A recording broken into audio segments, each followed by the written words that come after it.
Trump, in his post, has spoken about how India has agreed to stop the purchase of Russian oil. But Modi, in his comments, has not specifically spoken about this at all. Piyush Goyal, speaking moments earlier, has thanked the Prime Minister for personally, quote unquote, finalizing the deal yesterday. The fine print is awaited. It's already led to a political spat inside Parliament, while Modi was celebrated by his members of Parliament, colleagues in Parliament. Rahul Gandhi accused him of being compromised. That debate continues, but I know many Indians will be heaving a big sigh of relief today that 50% tariff slashed to 18%. This is our special continuous coverage of the Indo-US trade agreement and the slashing of the tariffs. Before we introduce our experts, let me play out for you what Commerce Minister Piyush Goyal just said. Take a look.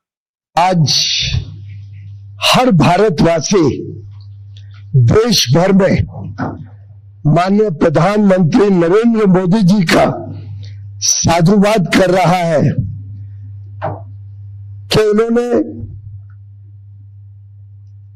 United states of America के साथ एक बहुत ही बढ़िया trade deal, जिसका देशवासियों को कई महीनों से इंतजार था,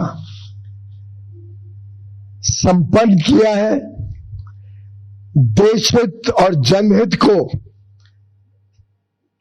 सामने रखते हुए एक बड़ा मजबूत भारत के भविष्य को चार चांद लगाने वाला ट्रेड डील माननीय प्रधानमंत्री नरेंद्र मोदी जी के नेतृत्व में कल रात फाइनलाइज किया गया है। All right, let me introduce our three very distinguished guests on this special broadcast. Bill Drexel is with us. He's a senior fellow at the Hudson Institute. Welcome, Bill, seeing you after ages. Likewise for Sadanand Dhume, who's, of course, a Wall Street Journal columnist and also a strategic affairs analyst. Good to see you, Sadanand. And also joining us is veteran diplomat. We are pleased to welcome Ambassador Manjeev Puri to the program. Welcome, everybody. We just heard Piyush Goyal there at a press conference that is still ongoing, complimenting the Prime Minister for closing the deal. He also explained that he was speaking outside Parliament because the government and the opposition came to blows on this. Rahul Gandhi accused the Prime Minister of compromising, while Modi has been celebrated by many of his supporters for having closed this deal. And we heard Mr. Goyal saying that Modi intervened to close it personally. Ambassador, I'll start with you. Your first comments as somebody who has been cautioning India against what you have seen as the pitfalls of leaning too close towards Washington. How do you explain this moment? Many believe it was spurred on by the Indo-EU mother of all deals that made Trump flip. What do you think? Barkha, thank you very much. And thank you for bringing up this expression. Let's have a little laugh. I was to be India's ambassador to the European Union, and you never called me when the mother of all deals was signed. And I'm so sorry. And yet, when the father of all deals was signed by Trump, you called me. Yeah, so I am laughing, enjoying myself a little bit. Chalo, a good chuckle is worth it. The father of all deals is Trump, the mother of all deals. Yeah, have you seen the Indian newspapers from the day on the 28th of January when the mother of all deals was there, and how slowly, but within a day or two, the newspaper already headlines moved to this. Look, first I want to say something to you very simple. I welcome the deal. I'm very happy. And why do I welcome it? It's not, let's forget this strategic business and all. I'll come to that in a minute. I welcome it because this deal, along with the EU FTA, along with the UK one, etc., and they all will take time to come into effect. They signal to the corporate sector in the West India's lowering of protectionism, India's being open to international trade, and hence a good place to do investments in, which is absolutely critical for our ideas of a developed country by 2047. You can't do it without monies coming from outside, and people don't invest if they think that trade is a barrier, there are pitfalls, etc., etc. Just the fact that you are a large domestic economy is not sufficient. That's why I welcome this very much. Now, I was overhearing your previous program where Somebody was saying you should lean a lot. I remember that was Tableen Singh. I am not a believer in the lean. That's not it. But it doesn't mean that you should not do what is good for India. And I believe this is certainly good for India. Will we be able to keep ourselves extricated from the lean? I told you, please look at the Indian newspapers from the 30th of January onward. We can't. We've already leaned, so it's all right. Let's enjoy the way it is. Now, on the deal itself. Look, this is a trade deal, but so is the EU one. These are only the platform. India-US trade is about 200 billion US dollars, out of which the real issue is the goods surplus in favor of India, which is about $45 billion. And that's what Mr. Trump wants to settle right. It's not the tariff rates, etc. Think about this, Barkha. How long will it take you to raise your exports? Do you think tomorrow the textile guys will be able to export double the amount? Come on, it doesn't happen. People buy when the goods are good. What are the goods that you can buy immediately? They are off-the-shelf goods or things like petroleum and stuff like that. That's what we are going to be doing. But I have no problem with it. Look, we had to import petroleum from someone or the other. It's only a delta, which is going to be the increase. I don't like the idea of deltas, but life is like that. Governments make decisions. So let me ask you. Let me ask you specifically about that before I come to Bill and Sadanand. Trump claimed in his announcement of this deal. Could we go to those Trump quotes on Russia and the data on Russia? Trump claimed that that India has agreed to stop the purchase of Russian oil. Modi did not say that, nor do we have any official confirmation of that from anybody in government in India. Reuters data tells you that India's purchase of Russian oil dropped by 22% in December compared to November and was down to its lowest in 2 years by December. So it was already an ongoing process. Are you concerned, as the opposition, for example, is raising, why have we accepted America's terms on Russian oil purchases? So, Barkha, let me put it to you like this. This was a known fact. The 25% punitive tariff was hurting the exporters from India. We knew it. And so we had already started this particular shift. The other point is that refinery which was importing all this Russian crude, the EU said we will stop importing the end products that you are doing. So, this had already been happening. Does it mean it's good or bad? Look, this is then in the realm of strategic autonomy, this, that, and the other. Let's leave it out. Let's assume that everybody has done the dollars and cents game well enough. But let's understand this. Mr. Trump wants to balance the budget. He's not about 18% and 20%. And when in a few months' time, it looks that the budget is, that the balance of trade is not happening, believe me, you'll be told you buy what can be bought straight off the shelf. And I'm pointing to petroleum, oil, gas, etc. Because those are the things that, what is the cost to us? It'll only be delta. It's not the entire amount of produce. Okay, so that's it. Look, these are decisions that got to be taken. I firmly believe and hope, as many people say, that aligning with the West, aligning with the US is good for your economy. Very good. But then please also remember, the largest country in the world, wanting to become the third largest economy, hopefully there, do think about this, at least for people of my generation, that there is a hell of a lot important, that you shouldn't become a case of ally. Ally, as you know, means something completely different in the hegemonic world. What is the key difference between the EU FTA and this one? The United States is a hegemonic power. The EU cannot be a hegemonic power. They're gone. The Chinese want to be a hegemonic power. The Russians, they are an hegemonic power but don't have the ability to do it. These are the key differences. So, can we manage that? I hope so. And I heard Sushant Sareen say, celebrate, don't take a victory lap. But how can we not take a victory lap? We're sitting in the lap here. So let's enjoy ourselves. That's a little dig there, that how can we not take a victory lap when we are sitting in the lap, metaphorically, of course. I think, Sadanand, that touches upon the fault line of the domestic debate in India. Obviously, everybody is really relieved that the tariffs have been slashed to 18%. It was impacting India's economy. Obviously, there's some sort of sigh of relief that maybe the daily Trump diatribes against India might reduce. It is a big win. Let's not take it away, I think, from India or the Modi government. And, our diplomats, often criticized for being too old style, not theatrical, not social media friendly, have done it in the old classic sort of way. What is the import of this moment? And what do you think we still don't know, which we have to await the fine print for? Great questions. The way I look at it, Barkha, is that you can separate this analytically, right? There's the part that is purely about the economic impact of the deal, and then there are the sort of larger questions that Ambassador Puri also touched upon about strategic autonomy and alliances and so on. Let's look at the economic part first. I think it's very clear that India needed this deal. 50% was an extremely high tariff. Not only was it high, not only did it affect Indian companies in very practical terms, but also the symbolic value of being one of the country that was suffering one of the highest rates in the world. I think Brazil also had 50%. Clearly put a big sign outside India which said not open for business. So this was hurting. It was hurting immediately, but it was also hurting prospectively. So I think the Indian negotiators understood that the most important thing is to get rid of these punitive tariffs, get away from the 50% mark. That India has landed at 18%, I think, is a pretty good deal, right? It's better. It's better than Vietnam. It's better than Bangladesh. These are both economies that India competes with in terms of labor-intensive exports. It's better than most of South and Southeast Asia. It's not better than what the UK got or what the Europeans got or what the Koreans or the Japanese got.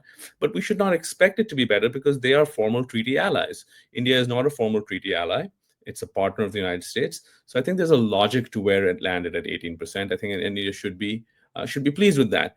Now, I see some people on X arguing that, oh, well, it used to be 3%, now it's 18%. What's there to celebrate? But it used to be 3% in a pre-Trump world. That's not the world we're living in now. The world we're living in now is what we have to measure this against. And I think 18% is good. So in the economics, I think there's absolutely no question. It's a complete no-brainer that to sort of zero out Russian oil, which anyway India was imported trivial amounts of Russian oil until 2022, right? It was roughly around 1% or something like that. So the idea of zeroing out Russian oil for sort of to safeguard what is by far India's largest economic relationship, from an economic perspective, this is just a no-brainer. Well done. They sort of rescued what does it look like a pretty dire situation. All credit to the government. Now, and just one question: you're not concerned about the whole strategic autonomy debate? Yes, well done. Okay, go ahead. So I just wanted to say that there is an economic argument. I think the economic argument is absolutely clear cut over here.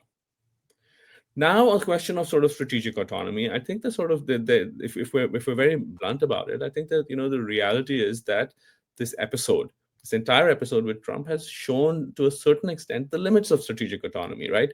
Ideally, India would like to be in a position where it could say, look, we're going to continue to trade with the US. We're going to continue to sort of to export to US markets.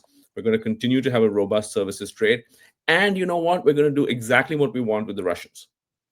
That's not the reality. That's not the world that we live in.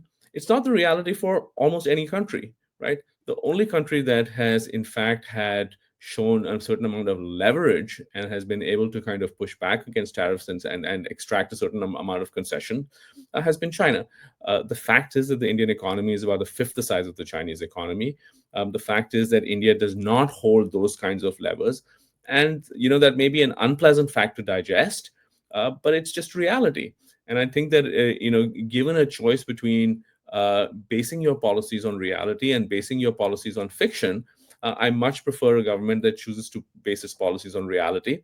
They don't want to say some of this publicly, which is completely understandable. I think it's a very big mistake of Trump and the Trump administration to expect other countries, especially a country like India, which has a sort of long and proud history of seeing itself as a completely independent power and so on, to grovel. I think that's a terrible sort of aspect of Trumpian diplomacy, which I do not agree with at all.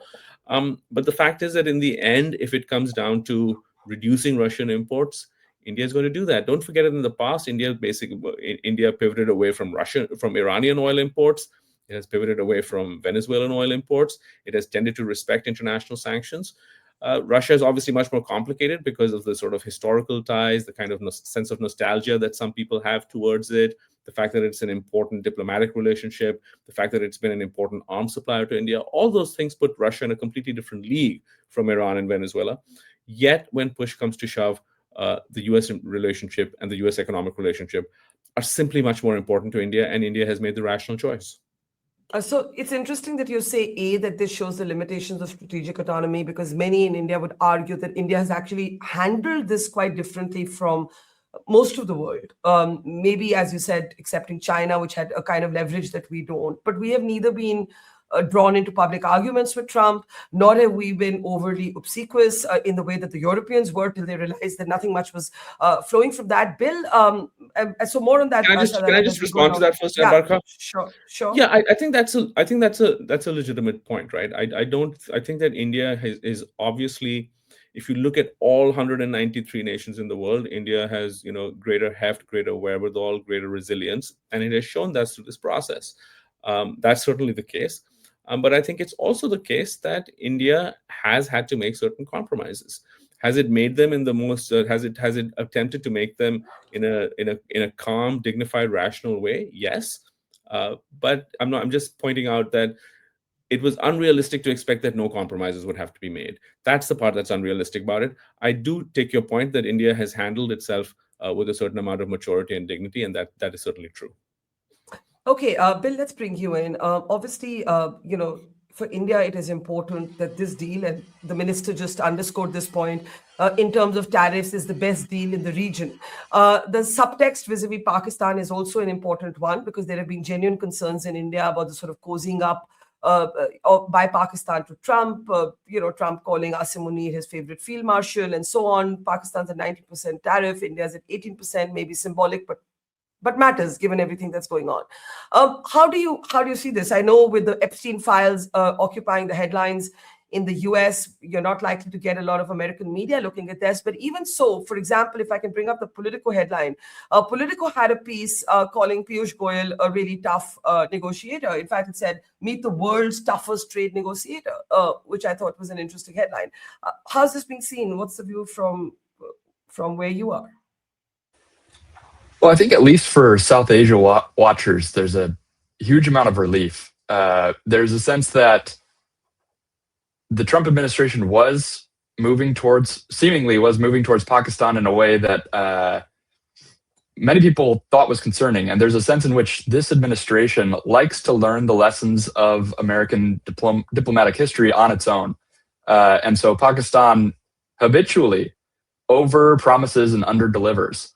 And there was a fear that this administration would kind of have to go through that arc as well and realize that India is the more strategic, more advantageous partner to draw closer with.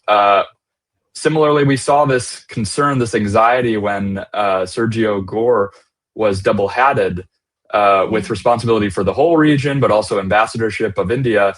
What would this mean? I think this is a clear signal on both counts that the United States still understands the relatively much greater importance of India, and that Sergio Gore's double appointment benefits India. I think that the United States and Donald Trump will be seeing the region much more through Delhi's perspective than any other capital, and that's a very good thing in my eyes. So let me bring in Sadanand briefly on the Sergio Gore point, because there's something you underscored in your tweet, and there was a lot of concern when Gore was, appointed ambassador, because he's also ambassador for South Asia and Central Asia. Was this going to be hyphenation back, so on and so forth? You actually make the argument that the momentum does have a lot to do with the fact that there was a Sergio Gore who had Trump's ear. This is why things have moved. Sadanand? Yeah, I mean, I wouldn't say only, but I certainly think that it helps to have someone who has the ear of the president and who also understands and has been speaking and in very close contact with the highest levels of the Indian government. I think it really helps to have a channel. The fact that Sergio Gore is widely respected and widely trusted makes a very big difference, and I think there's no doubt that from an Indian perspective, it's always better to have an ambassador who has some kind of clout in the White House than one who doesn't. I was sort of thinking of historical parallels, and the one that came to mind in its own way, which is sort of completely different personalities, would be something that Galbraith being Kennedy's ambassador to India. Basically, a person who, and I'm not comparing them otherwise. Galbraith was a completely different background, and then scholarly disposition and all of that. But I think the core idea that this is someone who the president trusts, who he has sent to an important capital. He's there to represent US interests. He's obviously not there to represent Indian interests. That's not his job. And he is going to represent US interests. But the fact that this is someone who has the president's trust, it makes an enormous amount of difference. And I think that difference is already showing. Okay, let me bring in Ambassador Puri now. More seriously, you've made a couple of jokes about leaning in and, what can you do? You've already leaned in, so now you've got to make the best of it. More seriously, I want to play out, look, Trump can't escape domestic politics, and nor can the Modi government, right? Domestic politics is playing its own part in all of this. Now, Rahul Gandhi has issued a statement and Piyush Goyal has responded to it. So I'm just going to play out Mr. Gandhi's statement first and then come to you. Take a look. घबराए हुए हैं, आपने देखा जो trade deal 4 महीने से रुकी हुई थी 4 महीने से कुछ बदला नहीं, किसी न किसी कारण जो मैं जानता हूं नरेंद्र मोदी जानते हैं, नरेंद्र मोदी जी ने कल शाम उस डील को साइन कर दिया। नरेंद्र मोदी जी पर प्रेशर है, भयंकर प्रेशर है, और हिंदुस्तान के जो किसान हैं, आप सब समझिए कि इस ट्रेड डील में आपकी मेहनत को, आपके खून पसीने को नरेंद्र मोदी जी ने बेच दिया है, और वो इसलिए बेचा है क्योंकि ये कॉम्प्रोमाइज्ड है। सिर्फ आपको नहीं बेचा है, देश को बेचा है। Okay, I'll just quickly translate that for the benefit of Bill and others who in our audience who may not understand Hindi. He is saying that for 4 months, everything was stuck. Nothing changed. So how come there was suddenly a deal yesterday, all of a sudden? The Prime Minister has compromised. He was under enormous pressure. The farmers' interests have been compromised. That is the allegation from the leader of the opposition. The minister has responded to it, rubbishing all of those allegations. But I just wanted to put the framework of domestic politics also within which all of this is taking place.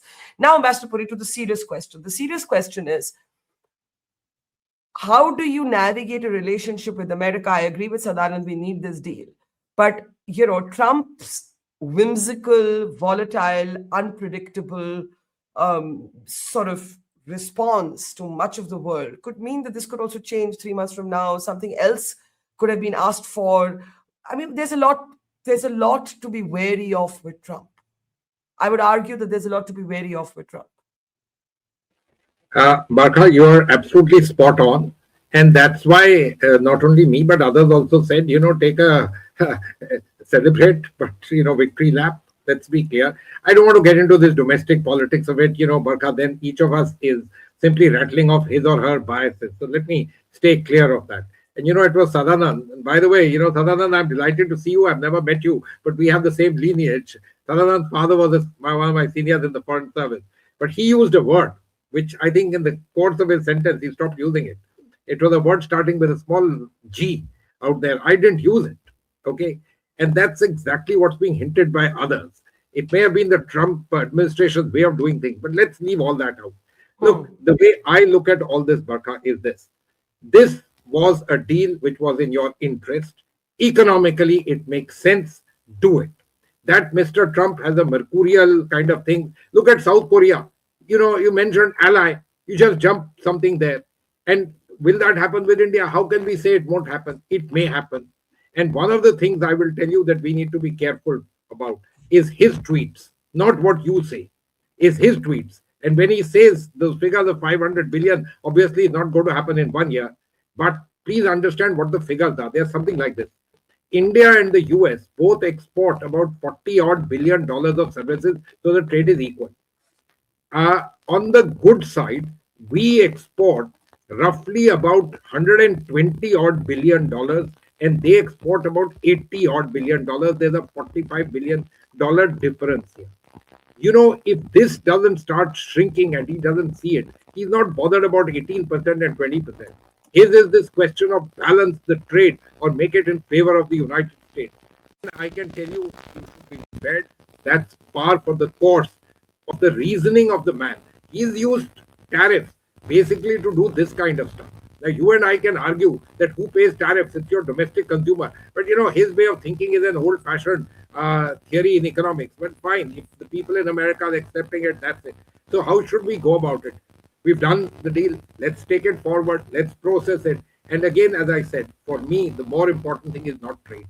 Our trade is not going to jump. Do you think the chaps who are exporting garments are suddenly going to become the world's largest exporters of garments? No, it doesn't happen like that.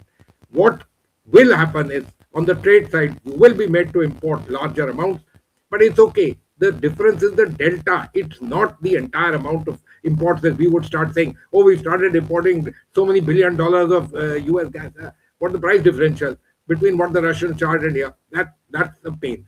The bigger thing, as far as I'm concerned, is the signaling from all these deals that India is lowering its protectionist views, its protectionist way of behaving, i.e., come invest in this country. It's a big economy, but more than that, it's open. You can use it to trade. You can do various things. And that is the big thing for us. You're not becoming a whatever $10 trillion economy like this. We don't have the money by ourselves. We need foreign investment.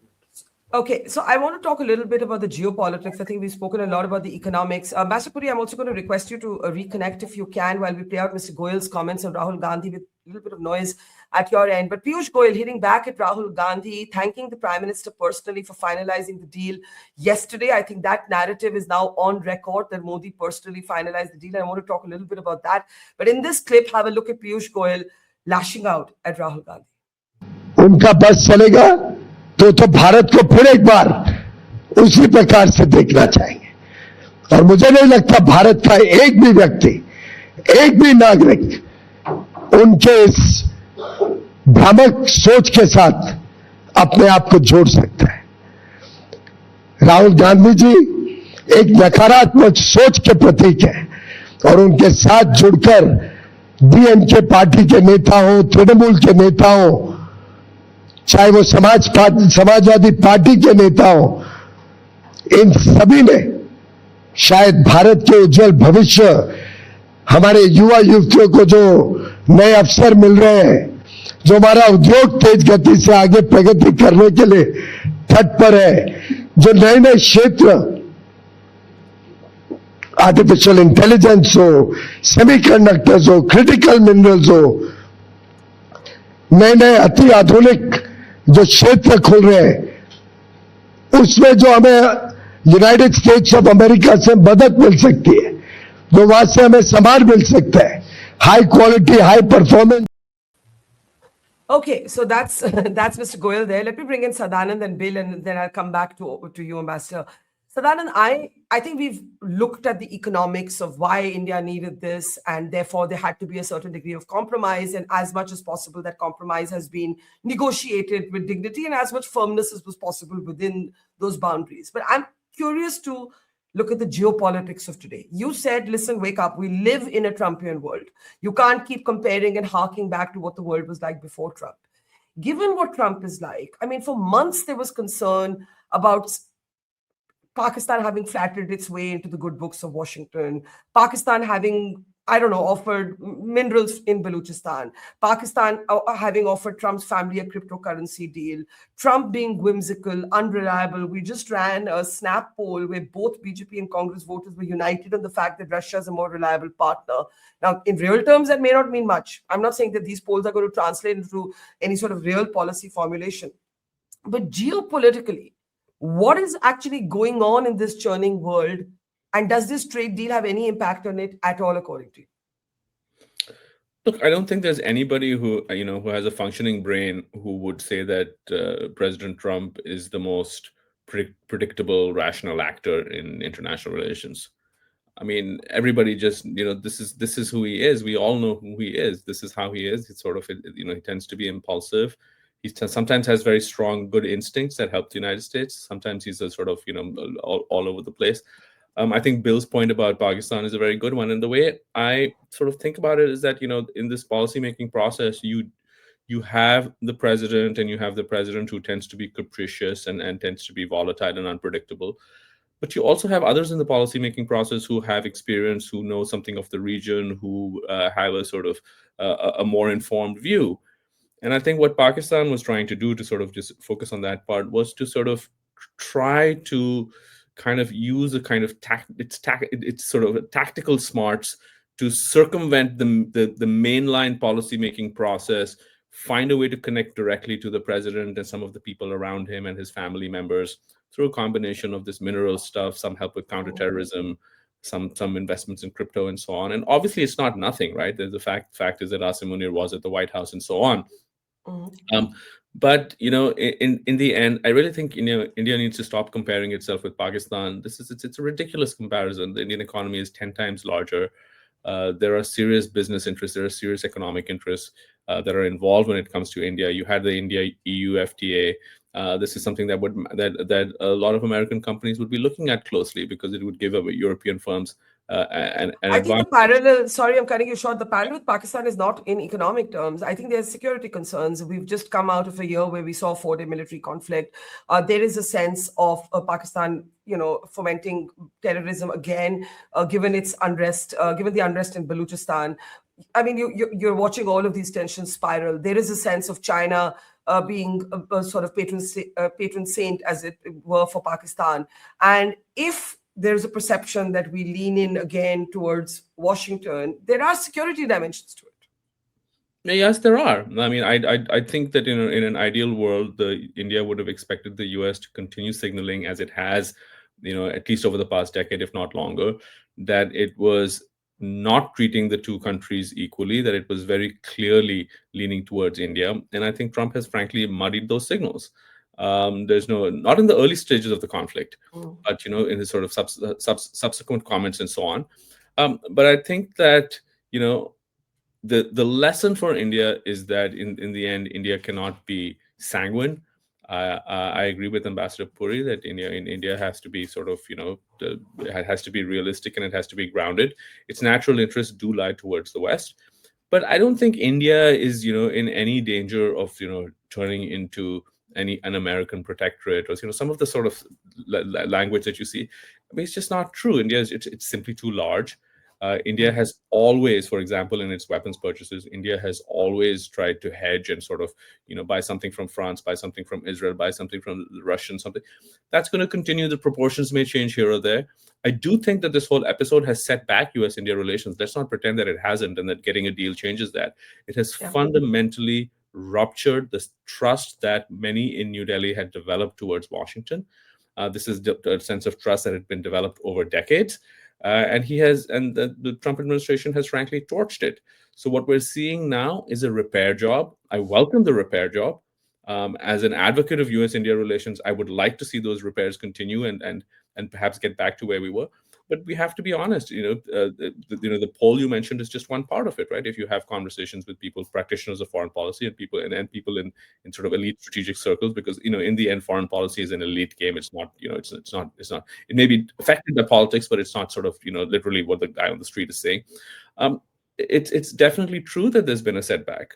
And that's just and in a way, maybe that's just the world we're all going to live in, where countries are more are more transactional, and countries are more sort of focused on what they can get now, and that's just the reality of the world we're going to live in in the coming years.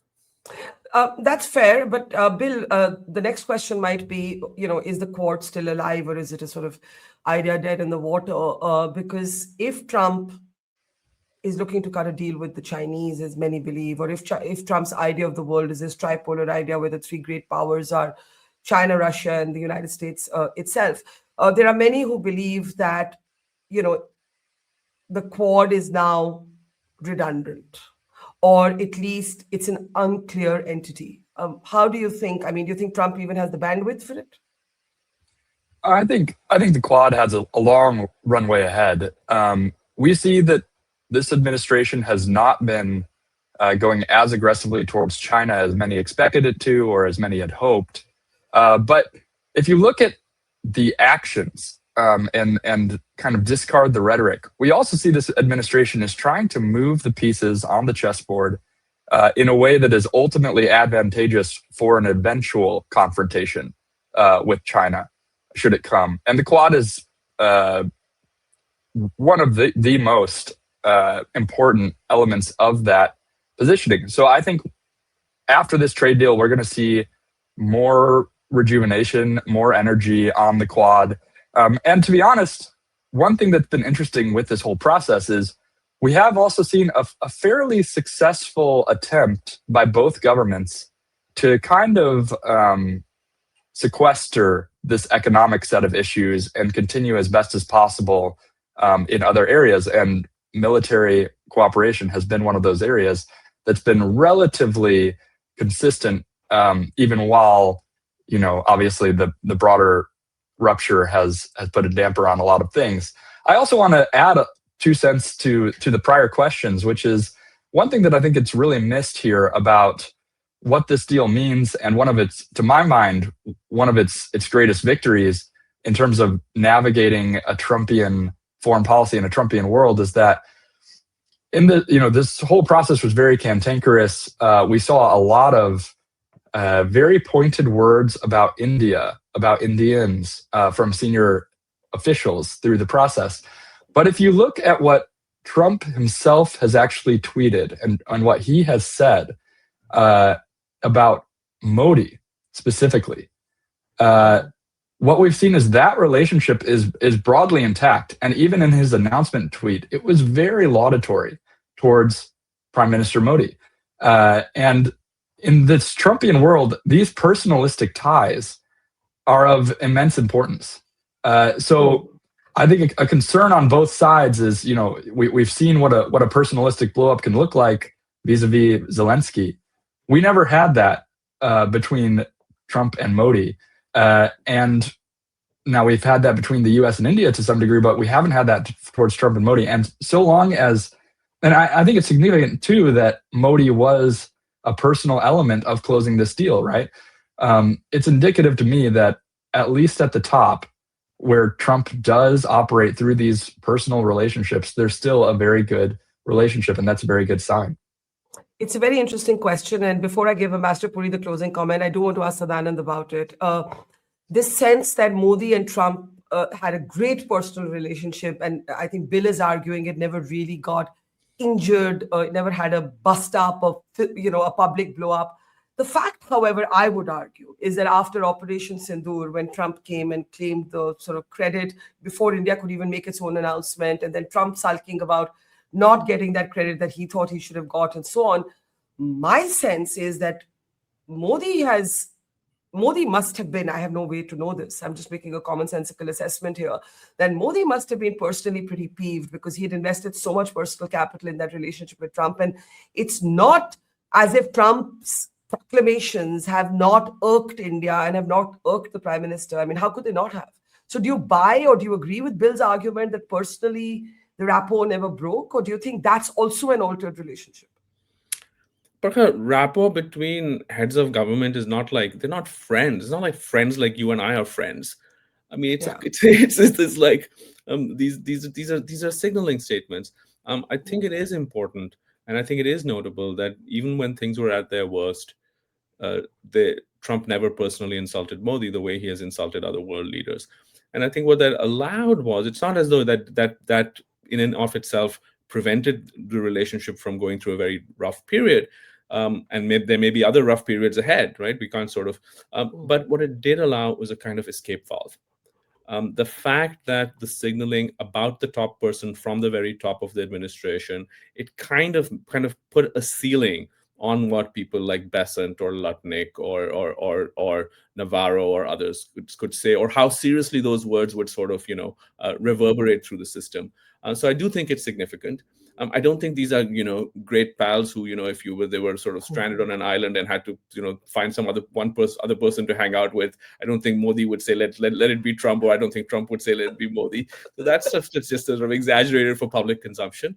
But I do think the fact that Trump has consistently spoken very highly of Modi does have geopolitical significance, and it has allowed India to get to this point that it's got to. Interesting. Ambassador Puri, I'll give you the closing word. Our audience believes 80% of them, if we can bring up our poll, believes that the Indo-EU deal is what made Trump change his mind and gave India some leverage. Is that your assessment? Do you think that's what eventually, brought us to this point? So, Barkha, first, one little quip. Please allow me to say that. Sure. Chemistry obviously matters, but it doesn't matter to that extent. So, I don't know about being stuck on an island. Who would want to be stuck with whom? But, you, in your remarks, mentioned this thing about two kings. We ain't there. So, I hope you understand the answer of this business of chemistry and who sees who as what. Okay, these are facts. These are something that one must understand. How can people in India not think that this deal is good? And has the EU deal pushed them? Of course, there are lots of people arguing FOMO did it, and so on and so forth. Yes, perhaps it did it. The same question was asked of me on the India-EU did. Did Trump push them? I said, fine. I really don't care about this. I'm very happy that it has happened. FOMO or no FOMO makes no difference at all. But on the other hand, I think the fact that is very important is that for me, it signals well. It signals well in terms of the Indian economy. Forget this trade and all, that's only the platform in which it has happened. But yes, this question of whatever in good serious terms we call strategic autonomy, and I understand what Sadanand is saying, the world has changed, but so what? We are the largest country in the world in terms of population, the third largest economy. We know an economy which was the second largest economy for 25 years and where it has went and where it was at a time when it was the second largest economy, even in the minds of a poor country like India. We need to be mindful of this. We need to understand there are lots of differences in our political setup and political understanding, as should be the case in a large polity as we are. And I'm not going into, those ones which are referred to by the opposition. No. But otherwise, serious differences in thinking about India's placement. Barkha, I remember one of your last things which I did, where you were telling somebody, there's something called self-respect. Another person was talking about ego. This is not about ego. It's not about ego, but it's about placement of how you want to place yourself. And that's a little important. All in all, I'm so glad this deal has happened. The mother of all deals has happened. UK FTA has happened. These are good signs for the Indian economy, in my understanding. Really good. Okay, I think that's the bottom line, and we can end on that note of agreement. We await the fine print. We have been told that a joint statement by both sides will be released later this week, and it should give us a lot more information. It is important to mention that the government has said that the key sectors of agriculture and dairy have remained protected. That is one detail that we do have out of government. And like I said, we need and await more details to discuss that more deeply. In the meantime, thank you to all three of you, to Ambassador Puri, Sadanand, to Bill Drexel. Always a pleasure. And to our audience, thank you and see you soon. It's great to see you here. Thank you for watching our work. If you haven't subscribed yet, don't forget to click the bell icon and subscribe to Mojo Story and support independent, robust journalism.